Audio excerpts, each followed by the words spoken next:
Hello there, welcome back to the channel. Thank you very much for being with me today. I hope you're well. Right, we're back in Planet Zoo today in Tiny Zoo. In our last episode, we were over here and we put in our lovely little Nile, I can never pronounce this, I don't know, Lechu, I'm not sure. These cute little things. So they had their little sort of swampy habitat built over here. And I promised you that our next episode would be over this way and that it was going to be Platypus. So that's what we're going to be doing today. In this corner over here, as you can see, I've already just started it at the moment. So let's have a look at the wonderful Platypus. One of those very odd creatures. Everyone's heard the name, but most people won't have actually seen any in real life. I certainly haven't. It's not an animal that is in the wild anywhere near me, and it's not something that you see in wildlife parks or zoos either. So yeah, I'd love to see one in real life, but maybe one day. You gotta have a dream, haven't you? But yeah, they're cool looking things, and obviously they like the water. I think their requirements is, let's have a look. They need a good bit of deep water here and some normal general water space as well. So that was my thinking. So I wanted them to be in this area here. Obviously, being water animals, I wanted to do an underwater viewing area. So that is what this sunken area here is going to be. So my thinking was to bring the habitat out here somewhere.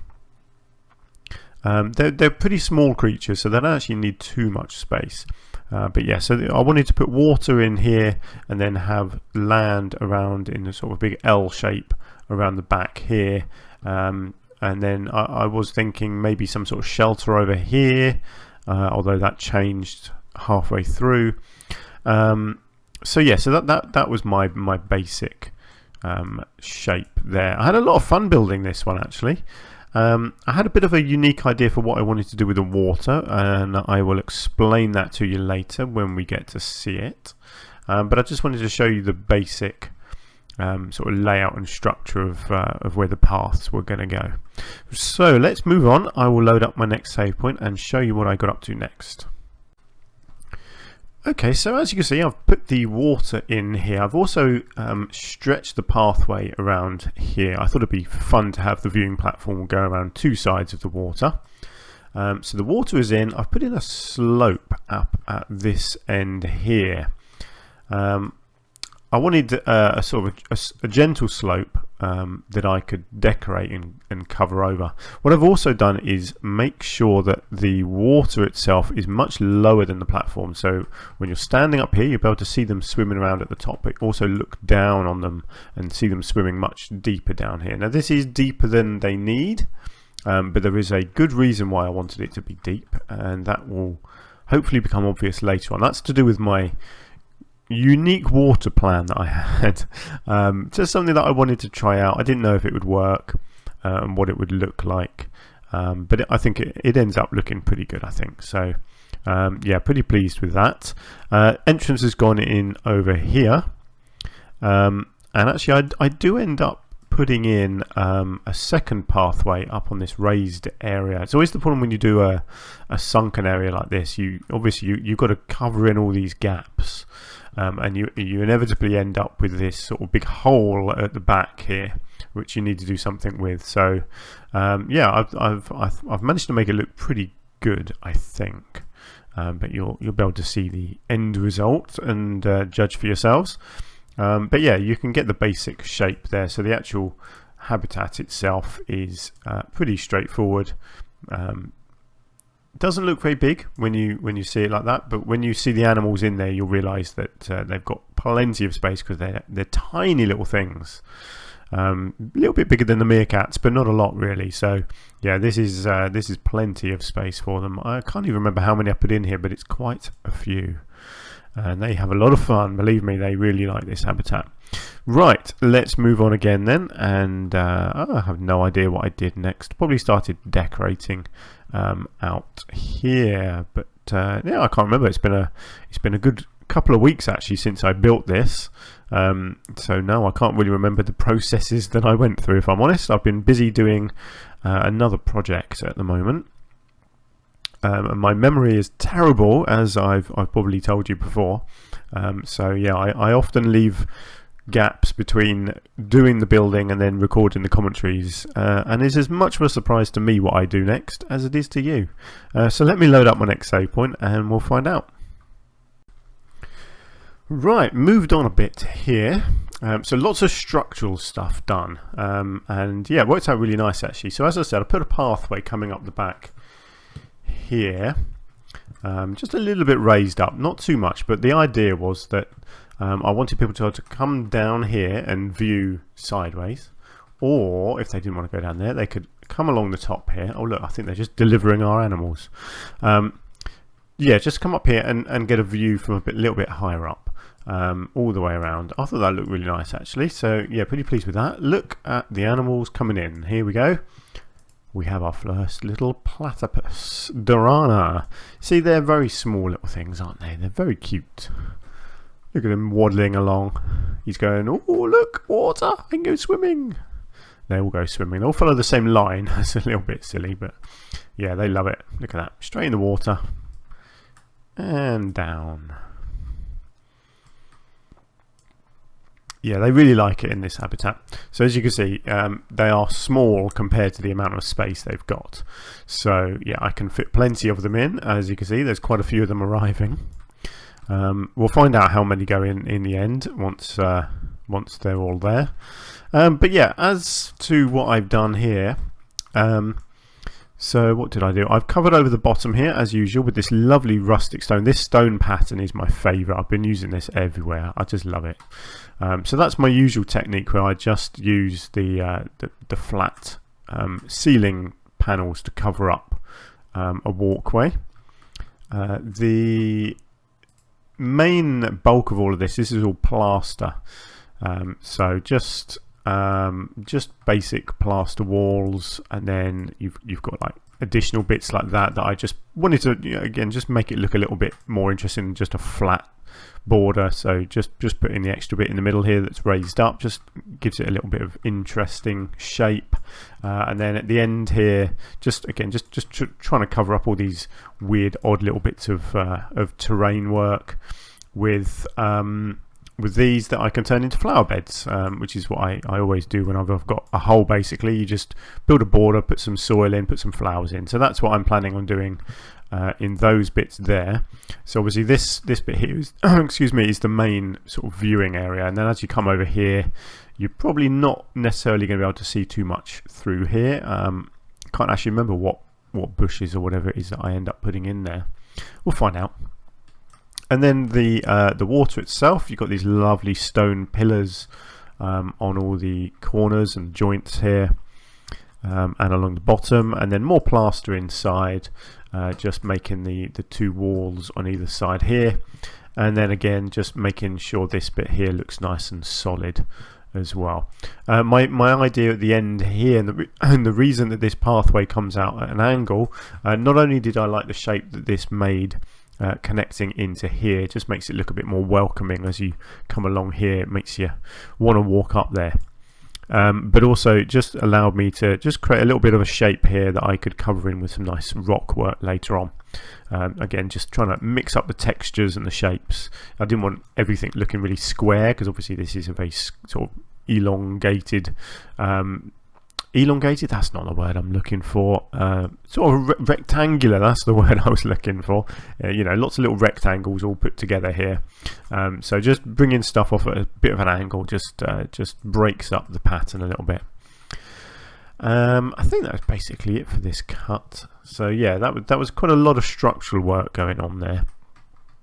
And obviously you can see here how I've covered up the gap in the terrain there. So yeah, brilliant.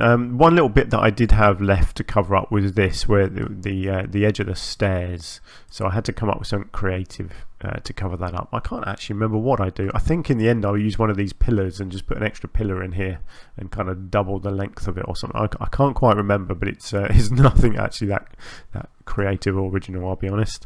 But yeah, kind of annoying that you get these little curbs that you have to try and hide all the time, because it looks really nice when you get these the flat walls against the steps. Makes it all blend together really nicely, but these little bits are very hard to hide. There we go, never mind. Right, let's move on, shall we, and find out what I did next. So just a bit of work here with barriers, really. Obviously this area up here needed something along the side, so I went with the nice silver fence pieces here and just sunk them down. I don't want them too tall because you've already got the height of these little bits of concrete here, or plaster, so they didn't need to be full height. So they've gone in along here and around this edge here. Had to just overlap them here because of the length, but I think that looks absolutely fine. And then just some gentle rock work, just filling in the little gaps down the side here, and then creating an edge to our wooden entrance there. Obviously I've put the soil into our little flower beds as well, so that's all ready for some planting.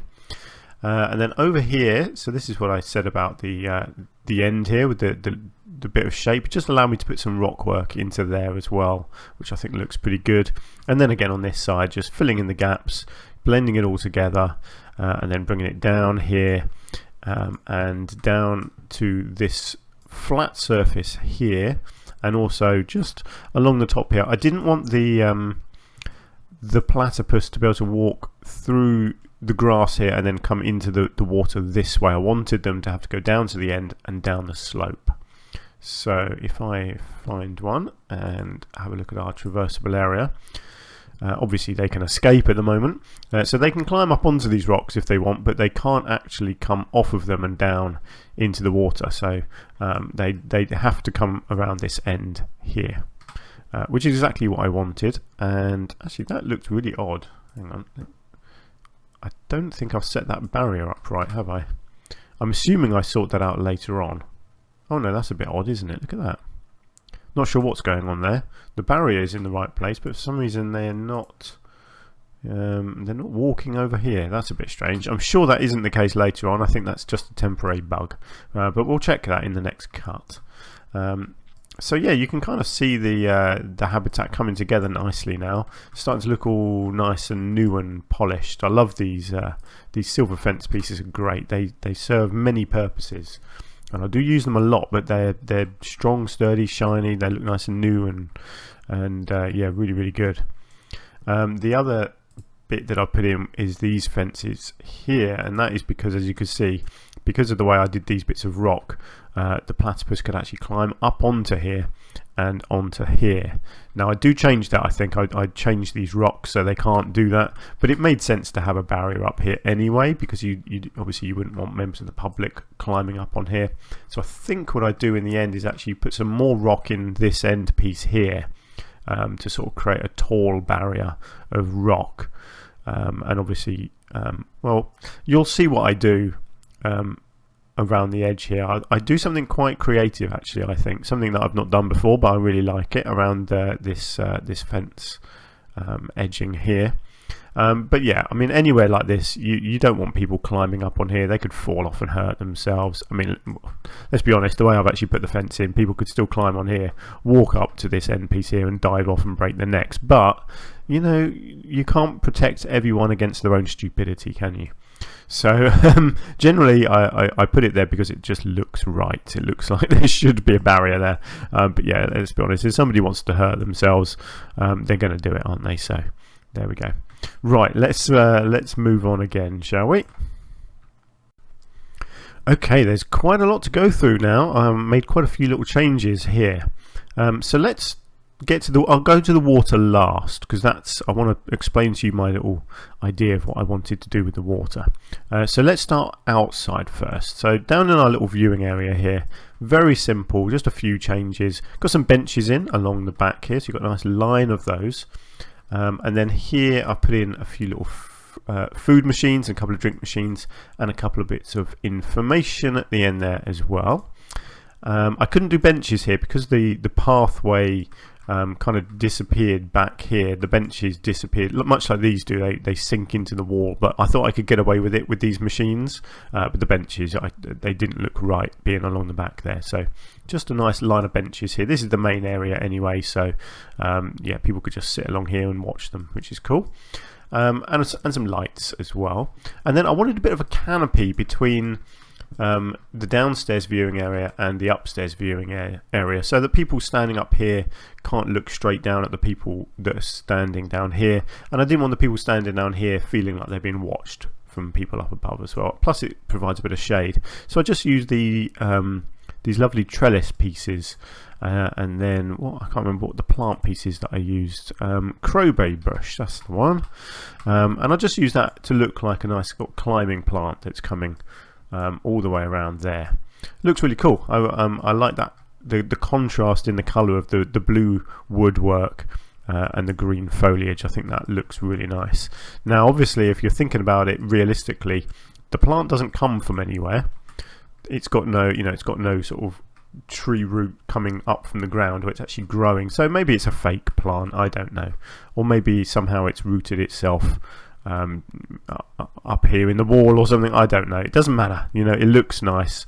It looks cool. So that's why I did that. What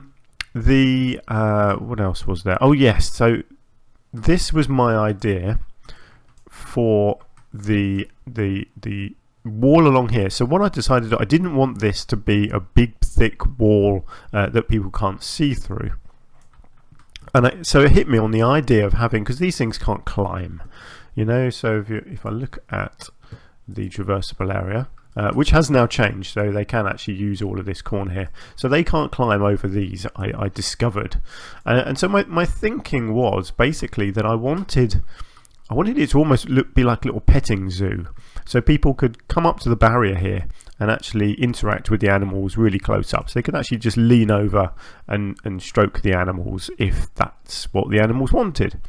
Plus it means there's no visual barrier between you and the animals, which is really nice. In real life, yeah, maybe it wouldn't happen like this, because I imagine the animals could probably jump over there if they wanted, but also, you never know when you're going to get some idiots just climbing over and going in with the animals or trying to pick them up or whatever. But it's a game, it's fine, you can do these more creative things because it doesn't have to be super realistic. So that's all I did along here, just copied with this little stone piece all the way around here, created a nice low barrier, which I think works really nicely. Okay, so let's talk about the water, shall we? Look at that, he's put a load of food in the water. That's hilarious. I don't know why on earth he's done that. Anyway, so my idea with the water was I wanted to create a sort of an underwater forest. Now obviously it's not really a forest because there's only a couple of trees, but my basic idea was that I wanted it deep enough that I could get a couple of trees in that look like they're actually growing underwater, to create this underwater forest effect. So that's what I did, and I found these trees. What are they? The desert bloodwood trees. They were just the right height, they were nice colour and a nice shape, that I could put a couple of them in there, and it really does look like they're just growing underwater. So yeah, that's what I did. I think that looks really nice. You've got a few sort of fallen ones. You've got a dead one lying on there. You've got another one growing up here. You've got one floating on the water here, and then you've got another one leaning here against the back. And then down on the ground, oh actually you've got another one down floating in the water down here as well. And then down at the bottom I've covered it up with this lovely panel, me and my panels, the planted wood panel. So I covered the floor with that, got some ferns in, even put some little bushes underwater as well, some of my favourite go-to bushes growing down here. You got the creosote one over here, and some ferns of course, because you can't have enough ferns, can you? As you can see, I've also turned on the bubble water effect in the water, which is cool. And also covered up, I can't remember if this was here before, I covered up the back wall with the plaster panels here. Created a nicer backdrop. It just lightened the colour here so you can see a bit better. When you're in the water it looks great, but when you start looking through the glass it all gets a bit murky, which is a bit of a shame. But as you can see, the animals come in and they swim all around the trees. So it was, yeah, I think it's worked really nicely. I think it looks pretty cool having them just coming around and looking like they're swimming through a little forest. Don't know, let me know what you think. Personally, I think it worked out quite nicely. So that's my water done, and most of the viewing area is done now as well. I don't think I do anything around the back here. I can't remember, but I don't think I do. I tend not to until I know what I'm doing next door. So all that's left to do now is sort out the land up here, and I had a bit of an idea of what I wanted to do with that, and obviously these flower beds as well. So I think just one more save point and the habitat will be done. So let me load that up and we'll take a look at the finished product. Right then, here we are with our finished platypus habitat. So just a few bits and pieces to talk you through. Obviously up here I've just plonked some benches and bins down. I've mixed it up a bit. I haven't used these ones before. The European classic bench and the European bin. I thought they looked a little bit different, so I've gone with those up there. So let's have a look at what I did with the land. Oh yes, I put some signs up. Do not cross barrier. I thought that made sense to try and keep people from actually crossing over here. So I wanted to put some shelters in here. Didn't want anything to block the view though. I wanted, people walking along here to be able to still see the rest of the zoo. And similarly over here, I wanted, I didn't want anything just big and chunky up here. Plus obviously the animals are very small. They don't need a lot of area to get underneath. This looks absolutely fine for them. So these are just some basic wooden shelters. I've just made these with planks of wood and beams. So very simple. And then just copied them, a pair there and a pair there, and put some bedding in. So yeah, very, very straightforward. So there's two lots of those. Put a little fire hydrant in here. I like these, just a little touch of realism that they can use to sort of hose stuff down with. Got some enrichment items around. So you've got a little water fountain here. What is it? A water jet rock. You have, what's this one? Oh, a skittle feeder there.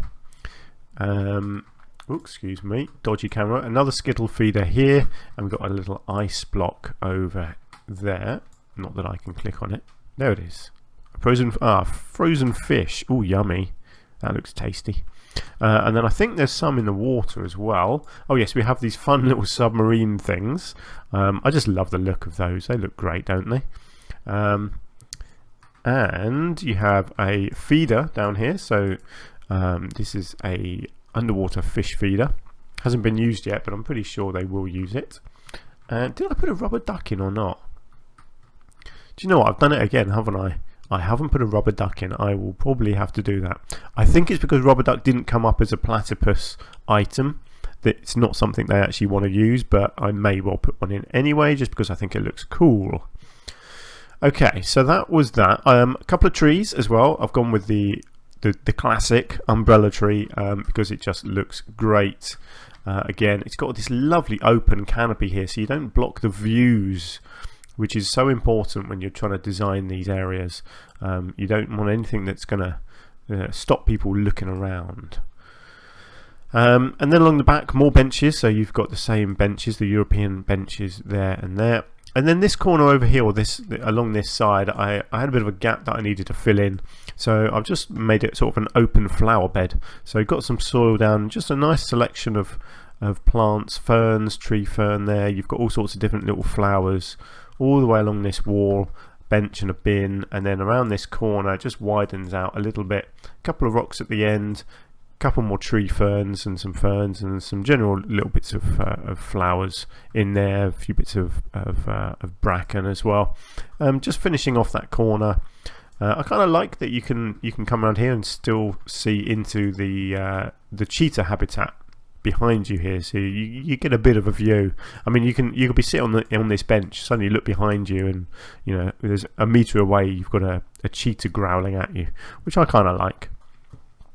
But yeah, I think it'd be quite nice just sitting on this bench here, just watching the little platypus get around. They're lovely little things, aren't they?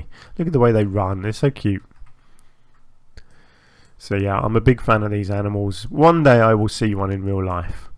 I do hope anyway, because they're very entertaining little things.